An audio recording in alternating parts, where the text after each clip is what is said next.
আসসালামু আলাইকুম। লার্নফ্লুয়েন্সি চ্যানেলের পক্ষ থেকে অষ্টম শ্রেণীর শিক্ষার্থীদেরকে স্বাগতম জানাচ্ছি আজকের এই টিউটোরিয়ালে। আজকে আমরা আলোচনা করব তোমাদের বাংলাদেশ ও বিশ্ব পরিচয় অর্থাৎ সমাজ বইয়ের তৃতীয় অধ্যায়ের পার্ট 1 এবং পার্ট 2 এ যে কাজগুলি রয়েছে এই ক্লাসে আমরা সেই কাজগুলির উত্তর করে ফেলব। তো চলো আলোচনাটি শুরু করা যাক। শুরু করছি পরম করুণাময় মহান আল্লাহ তাআলার নামে। তো দেখো পার্ট 1 থেকে এখানে মূলত তোমাদেরকে একটি কাজ দেওয়া হয়েছে।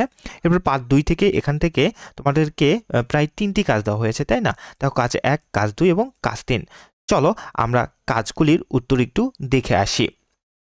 আচ্ছা, প্রথমেই দেখো পার্ট 1 থেকে অর্থাৎ পার্ট 1 সশস্ত্র মুক্তিযুদ্ধের পটভূমি। এই পার্ট থেকে তোমাদেরকে প্রথমে যে কাজটি দিয়েছে যে পাকিস্তানি ষড়যন্ত্র ও মুক্তিযুদ্ধের লক্ষ্য বাঙালির প্রস্তুতির চিত্র তুলে ধরো।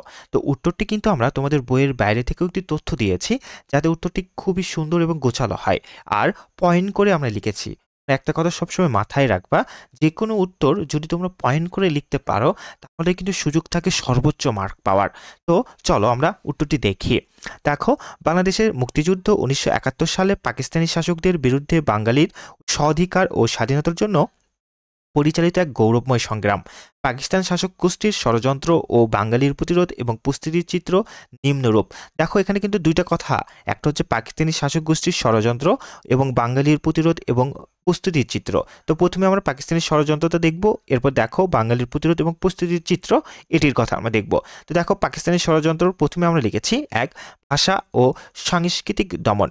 দেখো 1 নম্বরের ভিতরে 1947 সালে ভারত বিভক্তির পর পূর্ব বাংলার জনগণের প্রতি পশ্চিম পাকিস্তানের শাসক গোষ্ঠীর বৈষম্যমূলক আচরণ শুরু হয়। 1948 সালে উর্দুকে রাষ্ট্রভাষা করার ষড়যন্ত্র বাঙালির ভাষা আন্দোলনের সূচনা করে। 2, রাজনৈতিক বৈষম্য। 1954 সালে নির্বাচনে যুক্তফ্রন্টের বিজয় হলেও কেন্দ্রীয় সরকার তা মেনে নেয়নি। 1958 সালে সামরিক শাসন জারি করা হয় যা পূর্ব পাকিস্তানের রাজনৈতিক অধিকার খর্ব করে। 3, অর্থনৈতিক শোষণ।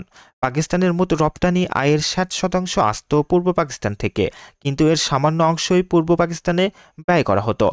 4, ছল চাতুরির নির্বাচন, তাই না? তো দেখো 4 নাম্বার ছল চাতুরির নির্বাচন। এখানে বলা হচ্ছে যে 1970 সালে সাধারণ নির্বাচনে আওয়ামী লীগ বিপুল সংখ্যাগরিষ্ঠতা অর্জন করলেও পাকিস্তানের সামরিক সরকার ক্ষমতা হস্তান্তর করতে অস্বীকৃতি জানায়, তাই না?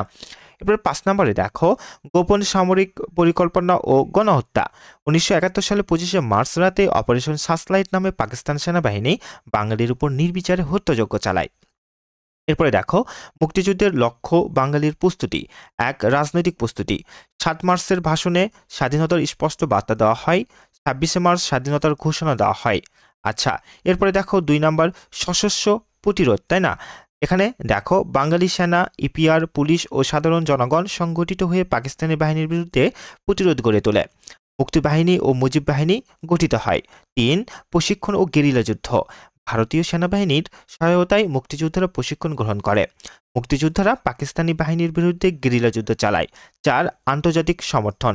ভারত, সোভিয়েত ইউনিয়ন সহ বিভিন্ন দেশ বাঙালিদের সংগ্রামকে সমর্থন জানায়। 16ই ডিসেম্বর চূড়ান্ত বিজয় অর্জিত হয়।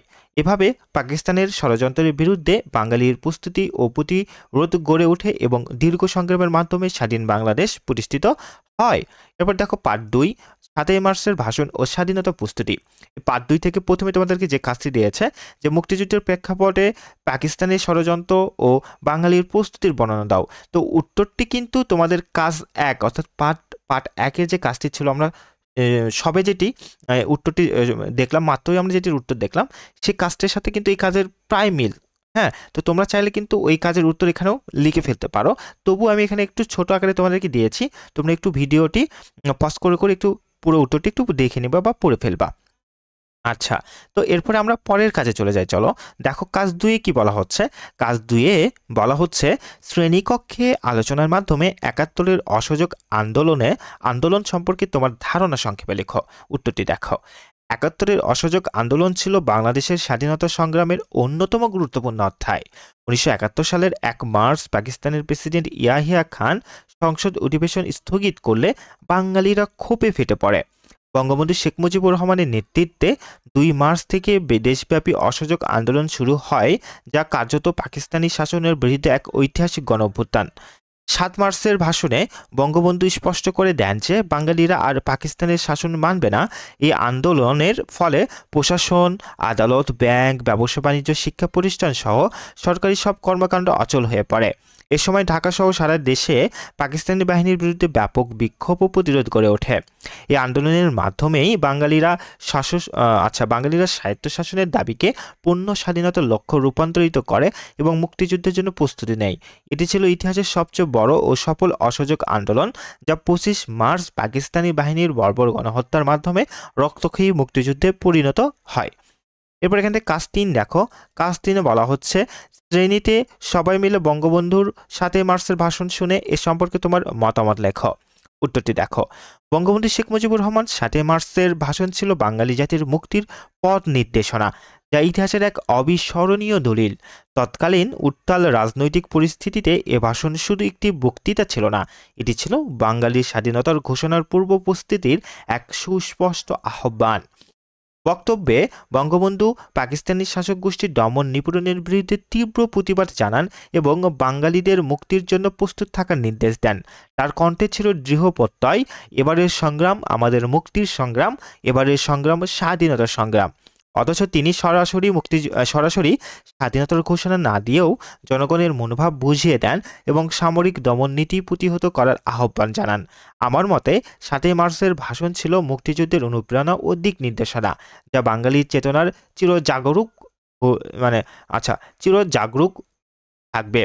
এটি শুধু রাজনৈতিক ভাষণ নয়, বরং এক যুগান্তকারী ঘোষণাপত্র, যা জাতিকে ঐক্যবদ্ধ করে স্বাধীনতা সংগ্রামের চূড়ান্ত পথে নিয়ে যায়।